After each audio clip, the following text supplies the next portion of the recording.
¿Qué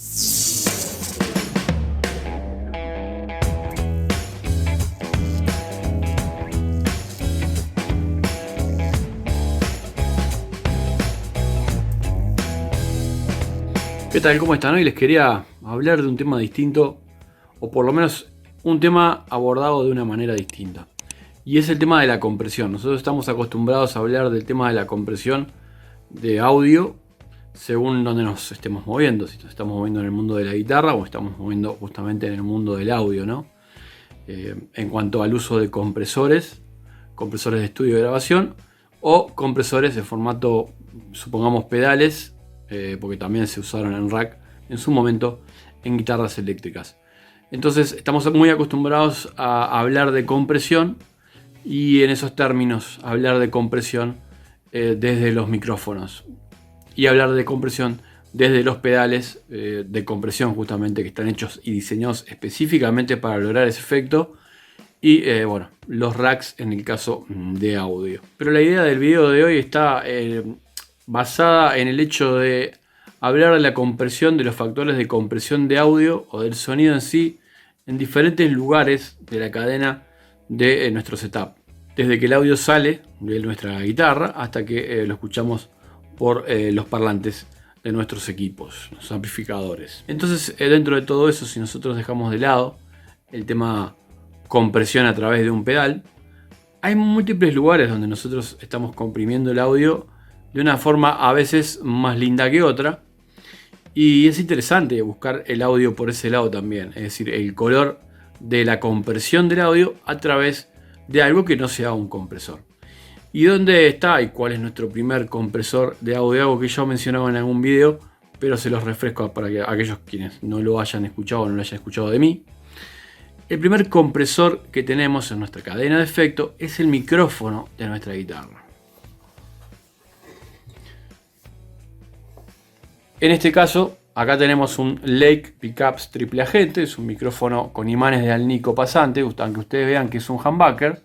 Sí es un humbucker en términos de que elimina o cancela ruido, pero no tiene el imán por el lado de abajo, sino que está pasando a través de las bobinas. Es decir, que es una especie de wide range, de hecho es un wide range, con la posibilidad de tenerlo full humbucker o no. Pero la cuestión la voy a encarar hoy por otro lado, porque esto está en un video o en varios videos y lo pueden ver, se los puedo dejar en tal caso en algunas tarjetas. El hecho es que el micrófono que tengo acá yo en crema es del Nico 3 y el micrófono que tengo en negro es del Nico 5. Y ahí por ahí empieza a haber ya primero un tono muy marcado de cada uno de los micrófonos, un timbre que nos puede sacar de la guitarra cada uno de esos micrófonos con imanes de alnico distintos.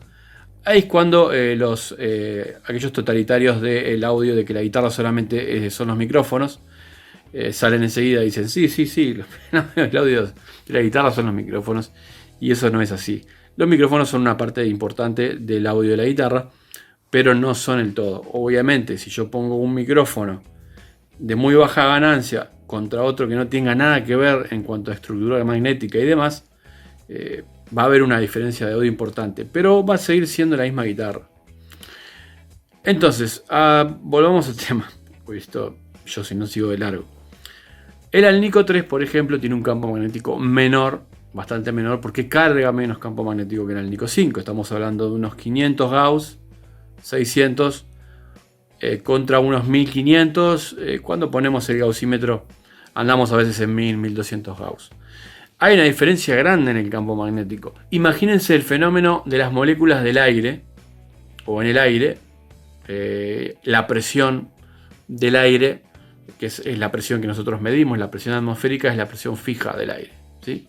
Cuando nosotros producimos un audio, lo que está pasando es una diferencia en la presión atmosférica, justamente, ¿sí? En la presión del aire. Las partículas vibran y esa diferencia es lo que nosotros terminamos escuchando. O sea, nosotros escuchamos la partícula vibrar en nuestro oído, pero que en realidad estuvo pegando una contra otra y perdiendo energía a lo largo de la cadena, ¿no? O sea, a lo largo del parlante a mi oído, hay una pérdida de energía con esas vibraciones de las partículas hasta que llega a nuestro oído. Ese es tema para otro momento y para hablar del oído y del cuidado de los oídos. Pero así funciona la cosa. No es que el audio viaja mágicamente por el aire y llega hasta nuestro oído, sino que en realidad es una sucesión de partículas que se mueven en el aire, unas al lado de la otra, hasta que tenemos una que tenemos ahí en el oído y que está vibrando. Pero es una réplica de lo que pasó en la partícula que estaba al lado del parlante en realidad. Ese es, como dije, es un tema súper interesante que si quieren que lo aborde, yo no tengo ningún problema, abordamos ese tema y abordamos también el cuidado y todo lo que es el oído y todo lo que es la psicoacústica, que es muy interesante. Yendo para atrás con todo esto, si yo tengo un lugar pequeño, ¿sí? Y yo pongo un parlante con mucha potencia, voy a tener una poca cantidad de litros de aire, ¿sí? De cúbicos o centímetros cúbicos de aire en ese lugar. Entonces va a haber una compresión de aire, es decir, esa sería la compresión final, que también estaría para hablarlo, pero está al final de todo. Entonces, y lo podemos hacer, lo podemos comparar, porque es una analogía de hecho muy interesante. Si yo tengo mucho audio en un recinto muy chico, voy a tener compresión por el lugar, o sea, porque las partículas se van a poder mover con poca libertad. Entonces, voy a tener más dinámica en un recinto más grande que en un recinto más chico, a un mismo caudal de decibeles SPL, que es lo que escuchamos, decibeles SPL. Entonces hay un efecto de compresión por las moléculas del aire cuando hay demasiado audio en un recinto muy chico. Más allá de sentir un volumen fuerte, cuando están en un ensayo deben sentir esa falta de dinámica que tiene una sala que es muy chica.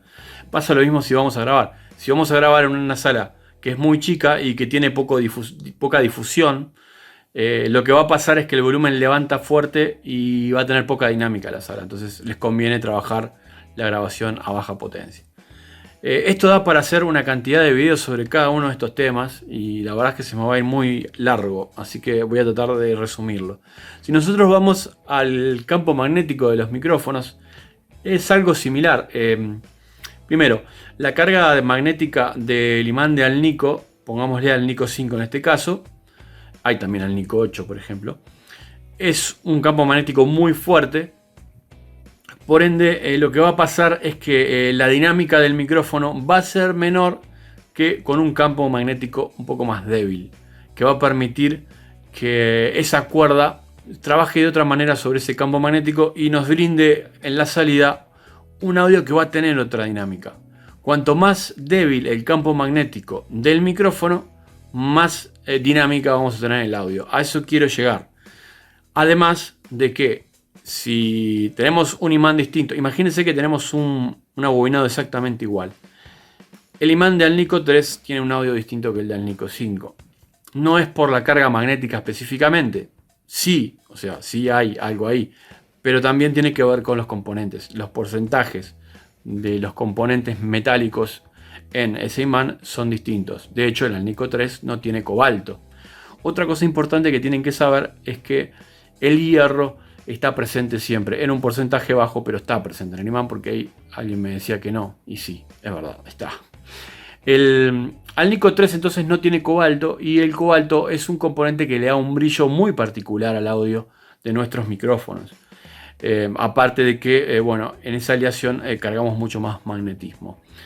Por lo tanto, pasa lo mismo con las cuerdas que tienen cobalto son cuerdas bastante brillosas, de hecho están las Ernie Ball de cobalto, y si las ponen van a ver que son bastante brillosas. Al otro lado está el níquel, por ejemplo, al otro lado el níquel puro estaría al otro lado de la cadena, o el flat, ¿sí? Las cuerdas flat de níquel puro estarían al otro lado. Entonces nuestro primer compresor no compresor son los micrófonos. De hecho, el micrófono cerámico es un excelente compresor de audio en cuanto a lo que es el micrófono, y por eso anda muy bien para muchos estilos agresivos cuando el guitarrista necesita algo más parejo cuando está tocando shredding o cualquier técnica, que le salga algo más parecido, digamos, en dinámica, y que no solamente la dinámica quede bastante, digamos, acotada, eso le ayuda a tocar, sino que también obviamente generalmente son digamos, micrófonos con más salida, más ganancia, pero no solamente por eso, sino que están acompañados de un bobinado mayor o de un preamplificador adentro, como puede ser, por ejemplo, un MG o algún otro micrófono de ese estilo, como los Blackouts y todos esos micrófonos activos. Entonces siempre está acompañado también de una subidita de ganancia extra, que no tiene tanto que ver con el imán cerámico, porque si bien es un imán que está hecho de tierras raras, a partir del año 71 se empezó a trabajar con esto. Básicamente el imán está por el lado de abajo, entonces las piezas imantadas de hierro, si vamos al campo magnético en Gauss desde arriba, no lo medimos en más de 200, 250, 300 Gauss. Depende de la carga magnética del lado de abajo. Pero siempre vamos a estar hablando de piezas, digamos, imantadas a través de un imán que está abajo y no está pasando el bobinado.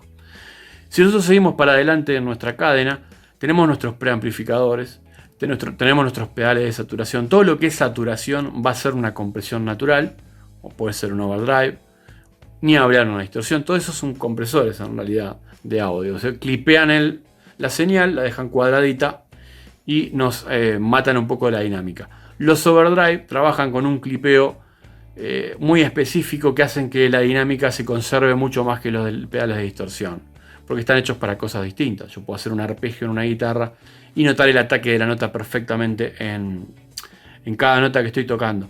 Si yo hago un arpegio con un distorsionador, por más que yo le baje el volumen y limpie el audio, porque está aquello de que limpia bien o no limpia bien el audio, algo que va a pasar es que no va a limpiar mejor que un overdrive, una distorsión, nunca. ¿Por qué? Por cómo está puesto el clipeo, por dónde van los diodos de clipeo en general, o por cómo se arma un pedal de distorsión y un pedal de overdrive. Cumplen funciones distintas. Uno está hecho para que la guitarra defina y ataque mejor, y otro está hecho para tener la mayor cantidad de sustain posible o necesario. Entonces cumplen cosas distintas, y uno comprime mucho más que el otro. El que tiene más ataque es el overdrive, el que tiene menos ataque o conserva un poquito más lo que viene después del ataque, esa envolvente, es la distorsión. Por ahí entonces también tenemos otro compresor que no es el compresor. Imaginemos que tenemos la guitarra completamente limpia y la conectamos a una consola de audio.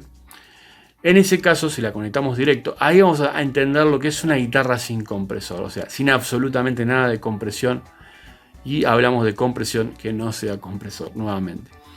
De esa manera, si conectamos la guitarra a una consola por instrumento o directamente una tarjeta de audio y la sacamos a través de un par de parlantes hi-fi con 2 vías, por ejemplo, lo que nos va a pasar es que vamos a tener una dinámica extremadamente grande, y también vamos a tener toda la ecualización disponible de los micrófonos, desde los graves hasta los agudos, y probablemente ese no sea un efecto muy deseado.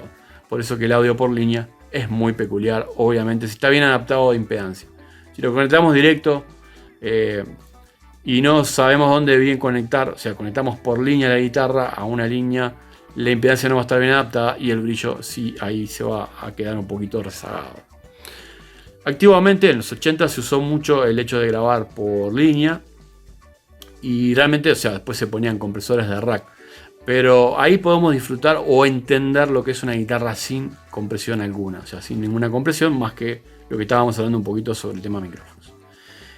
Y si seguimos para adelante, ahí siguen los pre de los equipos, o bueno, las emuladores y pedaleras también traen todo ese tipo de cosas, pero vamos a los equipos. El equipo transistorizado, y este es otro tema más, pero bueno, no lo puedo desarrollar ahora. El preamplificador del equipo transistorizado es algo que está muy logrado para poder tener el audio de la guitarra ahí mismo.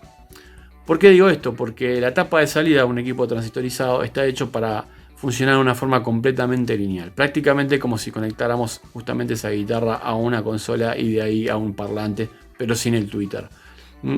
Entonces la tapa de salida de un equipo transistorizado es lineal.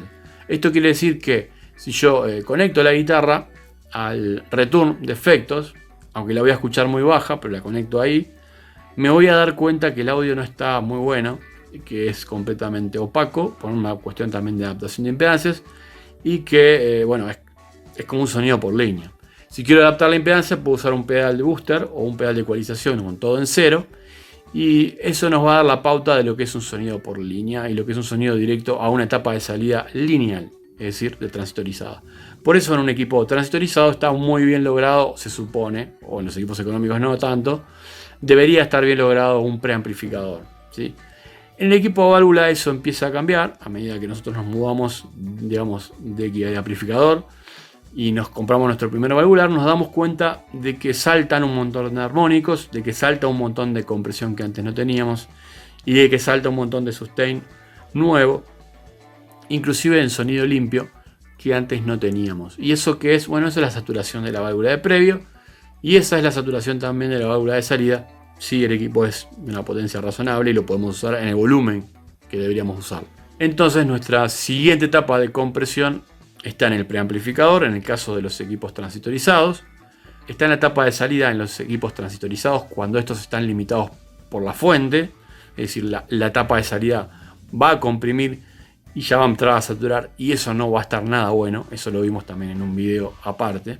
Ya lo vimos. Y en el caso de los valvulares va a pasar algo un poco distinto. Es que van a entrar a saturar, pero van a entrar a saturar lindo. Es decir, la etapa de salida en algún momento va a romper y va a agregar otra cosa que el pre no agrega. Es decir, unos armónicos interesantes o cosas distintas que no agrega el preamplificador solamente. Es decir, el preamplificador a válvula. Porque hay equipos híbridos, hay equipos que tienen preamplificación a válvula y etapa de salida estado sólido.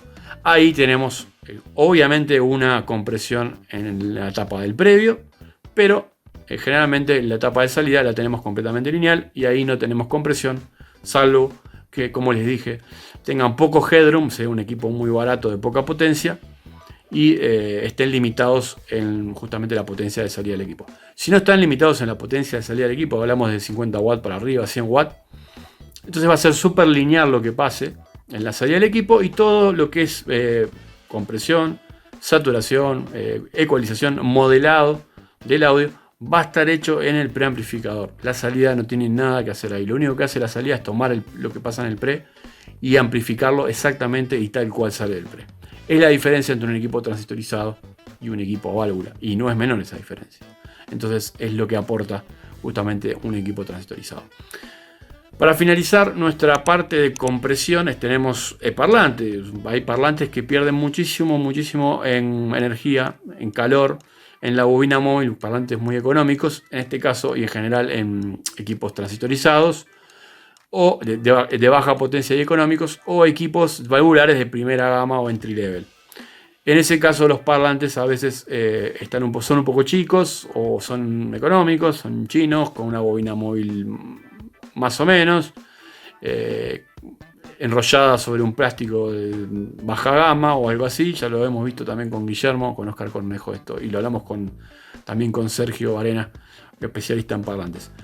Va a haber una pérdida de potencia en calor en la bobina móvil y ahí va a haber también una compresión en el parlante. En el parlante hay una compresión. Ustedes cambian de parlante y ponen distintos tipos de parlante.